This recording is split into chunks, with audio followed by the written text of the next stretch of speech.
Naghayag ng sentimiento si ang kabogable star at its Showtime host Vice Ganda sa mga magulang na nagpaparami ng anak. Sa latest episode kasi ng vlog ni Vice noong Sabado, July 26, ibinahagi ni ex-Pinoy Big Brother Celebrity Collab Edition housemate Shuvi Etrata ang bubog niya sa buhay. Ayon kay Shuvi, yun yung naging parang hatred ko ba kasi bakit ba ginawa kaming siyam? Kung hindi naman nila kaya, 5 pa lang kami noon, hirap na kami, tapos nag-anak na naman sila ng nag-anak. Never silang tumigil, yun po yung bubog ko. Ngunit nakapagpatawad na raw naman ang kapuso sparkle artist.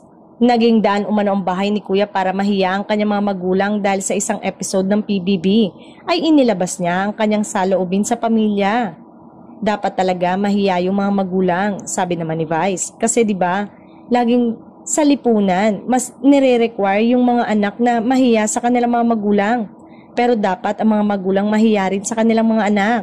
Lalo pat bata ka pa at wala ka pang kakayanang buhayin ng sarili mo.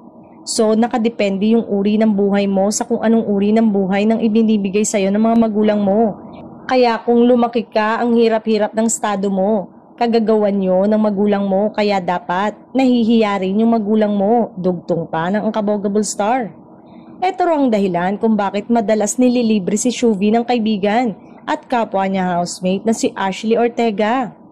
Naikwento nga ni Shuvi sa isang bahagi ng panayam na noong minsan, niyaya siyang kumain ni Ashley sa isang steakhouse sa Rockwell na ang dalan lang niya ay 4,000 pesos. Matatanda ang nagsimula ang friendship ng dalawa nang magkasama sila sa kauna-unang ice skating drama series ng GMA Network na Hearts on Ice noong 2023. Ayon kay Shuvi, bago pa man daw niya maging kaibigan si Ashley, nire-respeto at tinitingala na raw niya ito.